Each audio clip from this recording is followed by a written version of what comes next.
Oh, taxi's stuck in a massive traffic jam. It's going to be like another half an hour. What about the bus? They can use the bus lane and avoid all of the traffic. I'm not going to get on a bus at rush hour and squeeze up next to you. Well, how about we all hold on to the bottom of this and I fly us there? That is a ridiculous idea. You are a terrible drone pilot. Guys, it's not that far away. We could just walk.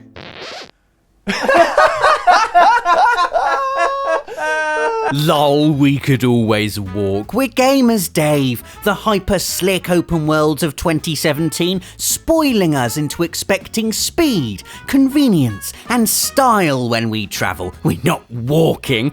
What do you think we are? Level 1 noobs who haven't even unlocked the ability to fast travel yet? Here are 7 methods of video game travel that have completely ruined walking forever. Horizon Zero Dawn. Since it's been out a whole week now, I imagine many of you have marathoned your way to the end and collected all the metal flowers, cleared out all the bandit camps and conquered every tool neck, because the game's amazing and who needs sleep, right? Robert, it's 3 o'clock in the morning! You better not still be playing that game! No, I'm asleep. You'll probably have even quite enjoyed walking everywhere. It's a game made for slowly pushing through the lush wilderness, taking in the haunting beauty of our ruined, reclaimed civilization, until you learn how to override the mechanical wildlife, that is, and ride around like you're the queen of everything. Riding a horse is pretty commonplace in video games nowadays, but there's something incredibly satisfying about riding a robot horse you've had to sneak up on and hack yourself. And it's not just striders, you can ride loads of Horizon's animoids, that's what I'm calling them from now on.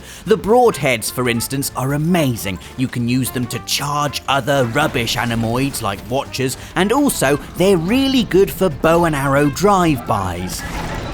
By far the best walking alternative in Horizon, however, are the tool necks, enormous, graceful vantage points that you can scale to reveal a big chunk of map, but that also provide a great platform from which to A, survey the world's beauty, and B, snipe unsuspecting machines who can't do a damn thing about it because you're 50 feet above them, protected by the head of a kick-ass metal giraffe thing. Also, you can use them to transport you across hazardous areas of map like some kind of quadrupedal metro system of the future. Why would I walk anywhere in Horizon ever again? Next up, we've got Final Fantasy 15. I told you before, I'm putting it in every Friday feature.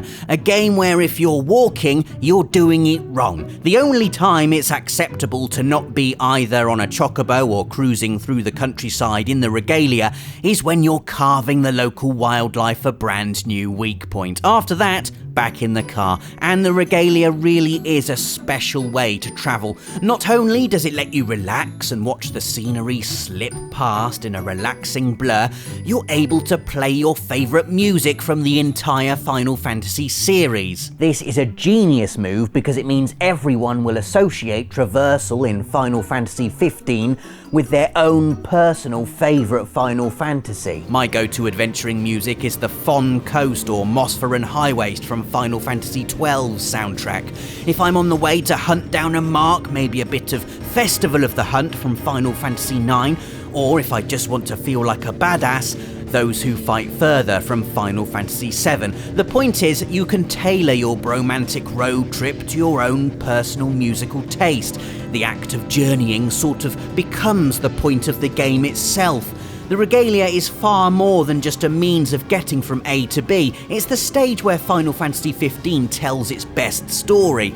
4 guys bonding as they're pushed through the events of the game, their friendship stamped subconsciously with wistful nostalgia of your very own favourite Final Fantasy moments depending on your song choice. Yeah, blah blah blah, and then it flies. The first time this happens and you see Final Fantasy XV's gorgeous open world stretched out seductively before you, man, it's just wonderful. Ride On from Final Fantasy VIII is obviously the song you should be playing here.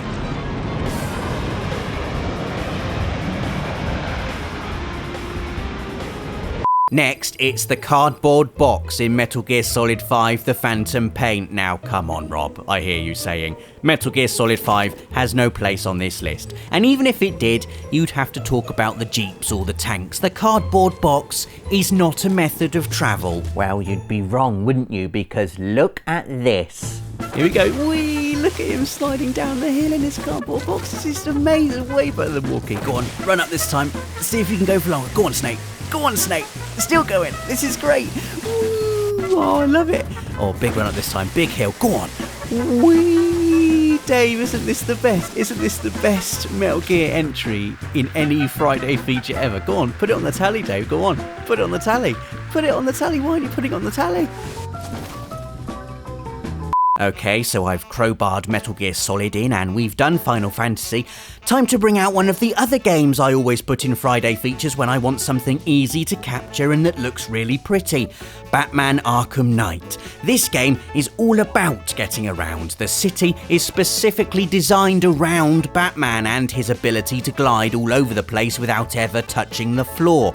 Like a superhero version of Milton Keynes with gothic spires instead of roundabouts. If you're watching this outside the UK, then Milton Keynes is this town we have in England that thinks the world is populated by cars instead of people.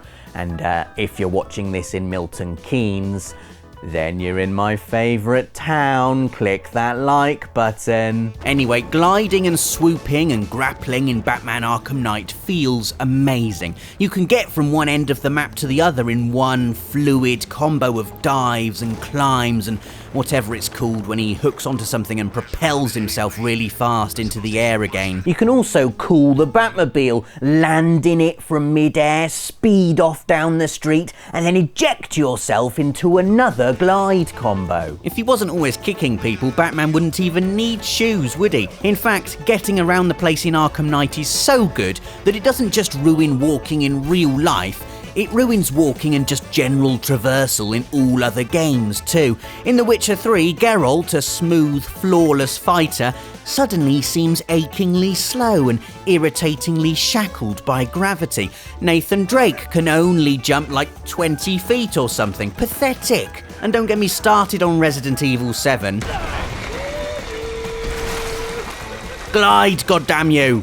Now, as you'll know if you're a regular viewer, I really like JRPGs. I like them because they're often colourful, upbeat adventures full of melodramatic story beats and difficulty spikes I can navigate by repetitive grinding instead of, actually being good at the game. I like to play them, win, and feel good about myself afterwards. I also like it when they do that thing where you'll be travelling across the world map for about 50 hours on foot and all of a sudden you'll get to a bit where the game is like, well done for walking all this way.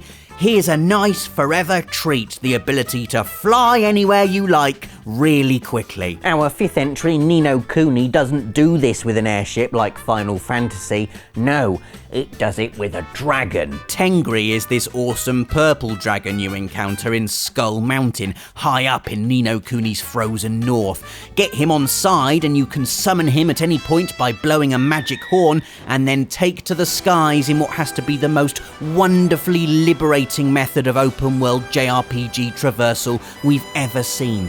He can swoop and twirl and dive and oh man, just look. It helps that you've got the stunning world of Ni no Kuni unravelling beneath you as you fly. Joe Hisaishi's wonderful score sweeping you across a masterpiece of Studio Ghibli artwork and level 5 world design. You can teleport in Ni no Kuni too. Oliver has a spell that is essentially fast travel, but I never use it because... Why would you want to teleport somewhere when you can get there on Dragonback? Absolute bliss.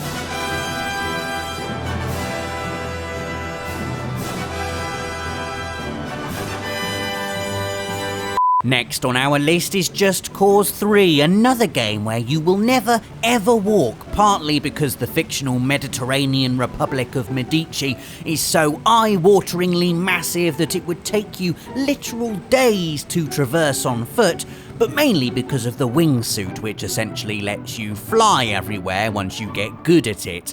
Combine it with Rico's grapple and your feet need never touch the ground as you soar across Just Cause 3's vibrant paradise.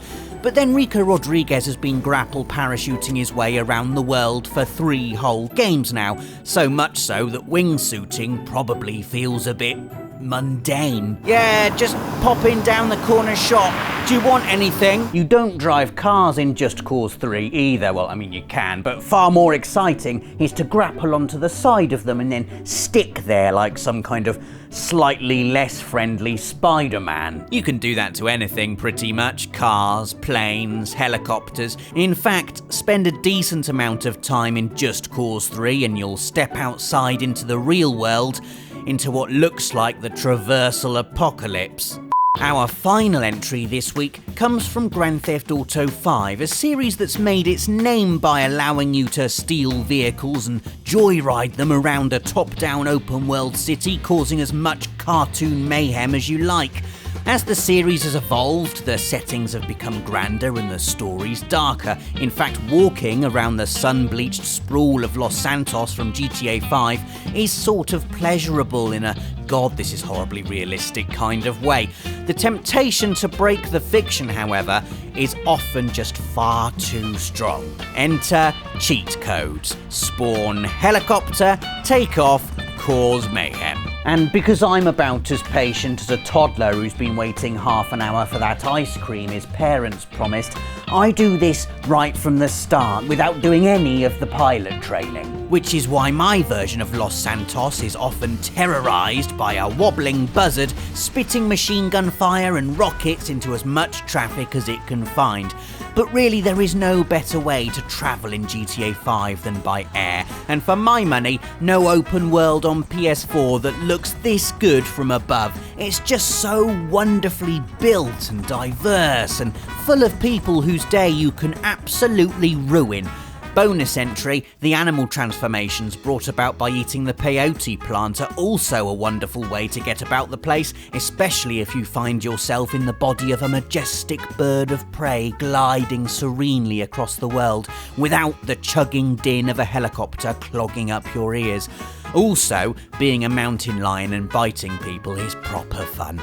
So there you go, 7 methods of video game travel that are way better than walking, although in real life walking is good and healthy and is better for the environment, so we do encourage walking. They made me say that. So get in your wingsuit on your dragon or make your car sprout wings and enjoy these marvellous worlds how they were meant to be enjoyed. Leave us a like if you liked this video and please do subscribe for more of these videos every Friday. Thanks for watching and see you next week.